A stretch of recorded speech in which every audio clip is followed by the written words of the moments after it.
கிறிஸ்துவுக்குள் அன்பான சகோதர சகோதரிகளே, இன்றைய நற்செய்தி உங்களுக்காக. இன்று மத்திய நற்செய்தி 25ஆம் அதிகாரம் 1 முதல் 13 வரை இறை வார்த்தைகளிலே நமக்கு மிகவும் தெரிந்த ஒரு ஓமையை கிறிஸ்து கூறுகிறார். மணமகனை எதிர்கொள்ள வரும் 10 தோழியர்களில் கால தாமதமான போது தூங்கி எழுந்து 5 பேர் விளக்குகளை கொளுத்தி சரி செய்கிறார்கள். 5 பேரிடம் விளக்கு எரிந்து போகிறது, எண்ணெய் இல்லை. இப்பொழுது மணமகன் வருகிறார். விழிப்பாய் இருந்தவர்கள் விளக்குகளோடு எதிர்கொள்கிறார்கள். உறங்கி போனவர்கள், முன்மதியற்றவர்கள் கதவு அடைக்கப்பட்டு வெளியே நின்று விடுகிறார்கள். நமது வாழ்க்கையில இந்த ஓமை எப்படி பொருந்துகிறது? விழித்திருப்பது வேறு, விழிப்பாய் இருப்பது வேறு. விழித்திருந்தால் அது வழக்கம், விழிப்பாய் இருப்பது வாழ்க்கை. இது எவ்வாறு புரிந்து கொள்வது? ஒரு சிங்கமானது தனது இரைக்காக மானை தேடி வேட்டையாட காத்திருக்கிறது. அது விழித்திருக்கிறது. சிங்கம் விழித்திருந்தால் அதுக்கு உணவு கிடைக்கும். அது விழித்திருந்து தேடுகிறது. ஆனால் அதற்கு இரையாக போகும் மான் விழிப்பாய் இருக்க வேண்டும்.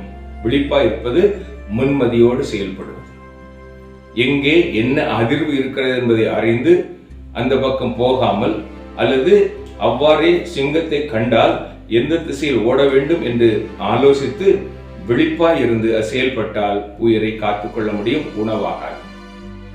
ஆகவே விழித்திருந்தால் உணவு கிடைக்கும், விழிப்பாய் இருந்தால் உணவாவதிலிருந்து தப்பிக்க முடியும். இப்போ இந்த உலகத்துல வாழ்கிற நாம் விழித்திருக்கிறோம், ஆனால் விழிப்பாய் இருக்கவில்லை.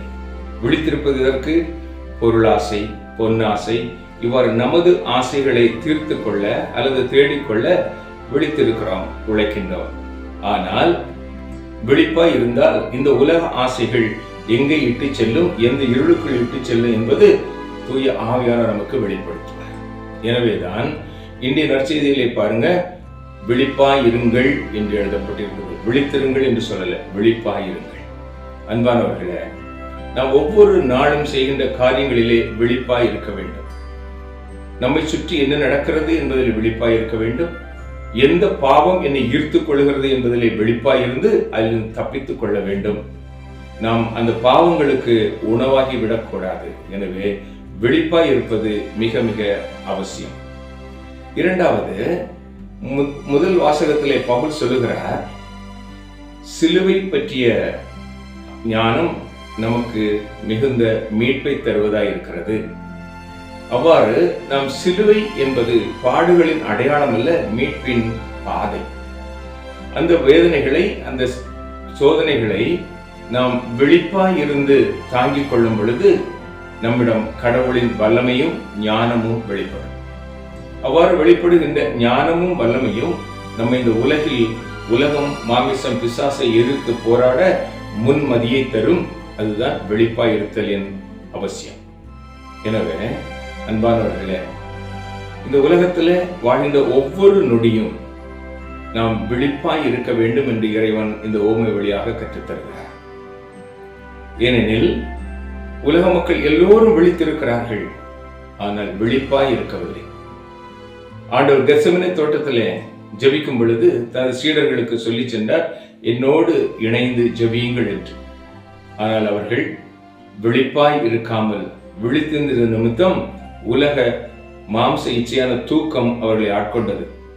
ஆனால் ஆண்டவரோ இறை சித்தத்துக்கு விழிப்பாய் இருந்ததினால் அவரை தூக்கம் ஆட்கொள்ளவில்லை. எனவேதான் வந்து சீடம் கேட்டார், நீங்கள் விழிப்பாய் இருக்கவில்லை என்று.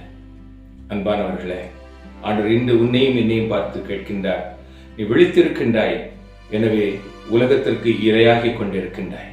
நீ விழிப்பாய் இருந்தால் உலக ஆசா பாசங்களிலிருந்து, பாவங்களிலிருந்து முன்மதியோடு தப்பித்துக் கொள்வாய். எனவே விழித்திருந்தால் உணவாவோம், விழிப்பாய் இருந்தால் உணவாவதிலிருந்து தப்பித்துக் கொள்ளுவோம். விழித்திருப்பது வழக்கம் என்றால் விழிப்பாய் இருப்பது வாழ்க்கையாக வேண்டும். ஜெபிப்போமா. எங்கள் அன்பின் பரலோக பிதாவே, இறைமகன் இயேசு இந்த உலகிலே வாழ்ந்த பொழுது உமது சித்தத்திற்கும் உமது குரலுக்கும் விழிப்பாய் இருந்ததினால் உமது இறை திருவுளம் நிறைவேற முற்றிலுமாக தன்னை கையளித்து உமது திட்டத்தை நிறைவேற்றி உம்மிடம் மீண்டும் வந்து சேர்ந்தார். இந்த உலகிலே அனுப்பப்பட்ட நாங்களும் விழிப்பாய் இருந்து இறைவா என்னை அனுப்பியதின் நோக்கம் என்ன என்பதை உணர்ந்து உலக பாவங்களுக்கு இச்சைகளுக்கு விழிப்பாய் இருந்து விலகி உம்மை அண்டி வாழ்ந்து நிலை வாழ்வை சுதந்திரித்துக் கொள்ள எங்களை வழிநடத்த வேண்டும் என்று அன்னை மரியாளோடு சேர்ந்து துதித்து ஒப்புக் கொடுக்கிறோம் நல்ல தகப்பனே. ஆமென். அன்பானவர்களே, விழிப்பாய் இருப்போம், விழித்திருந்து பாவத்தில் விழாமல். பாருங்க, விழித்திருப்பது உலகம் ஈர்க்கின்றது, விழிப்பாய் இருப்பது ஆண்டவனை ஈர்க்கின்றது. எனவே ஆண்டவர் பால் விழிப்பாய் இருப்போம். ஆண்டவர் தாமே நம்மை மீட்கட்டும். இந்த நாளையும் இனிய நாளாக்குவோம். ஆமென்.